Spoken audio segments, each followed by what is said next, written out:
The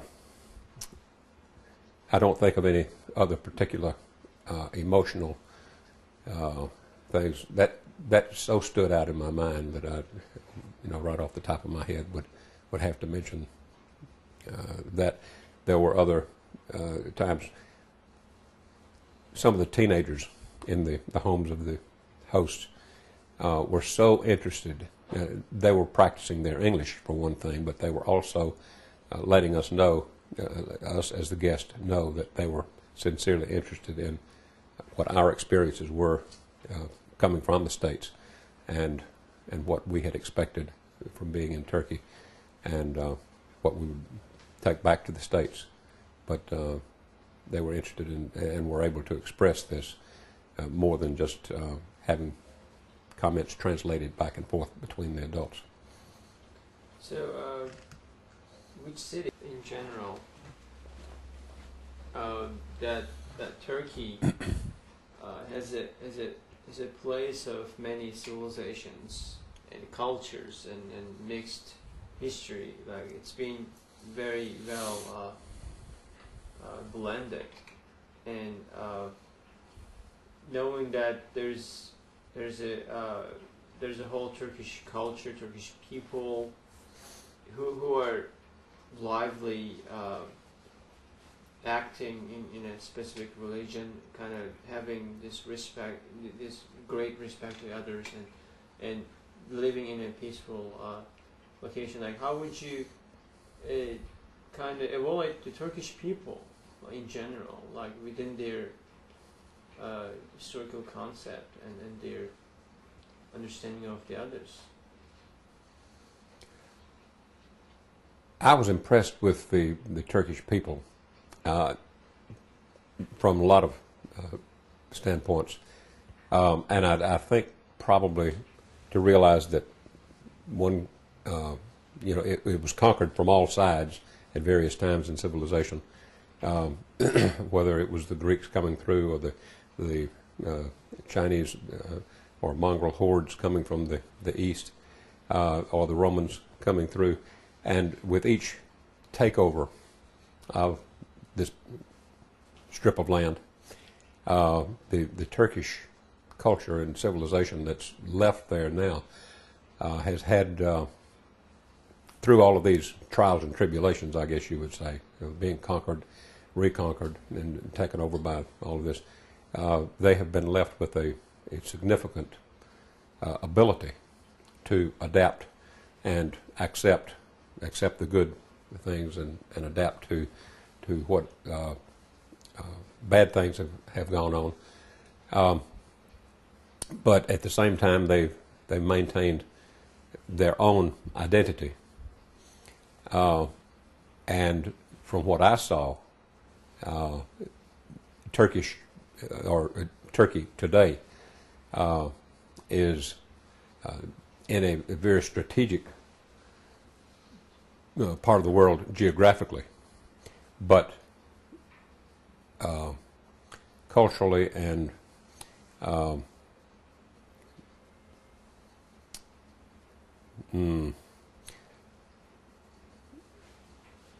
intellectually and so forth. The Turkish people that I met and had anything to do with want to be assimilated into the world culture without taking sides to the point where they've got to come down on this side or the other politically or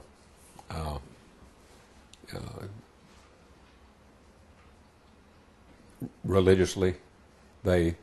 It's not altogether a matter of live and let live, but yet it is. They want to, from my perspective, they want to be a part of solving the problem rather than being a part of the problem.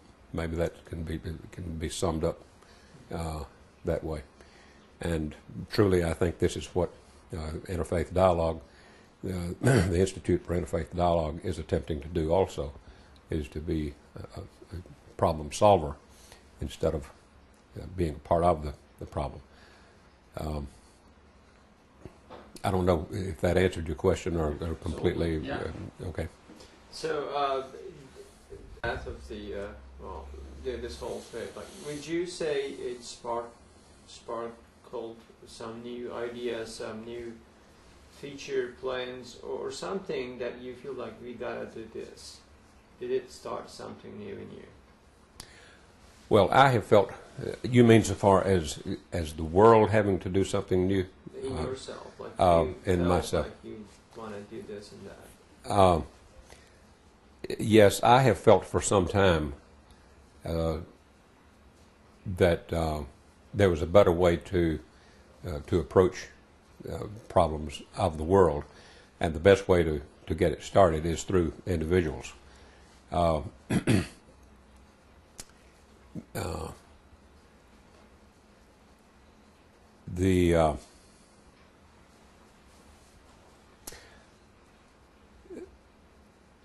My trip to Turkey, I guess, kind of brought all of this together for me, because I've been out of the mainstream of thought,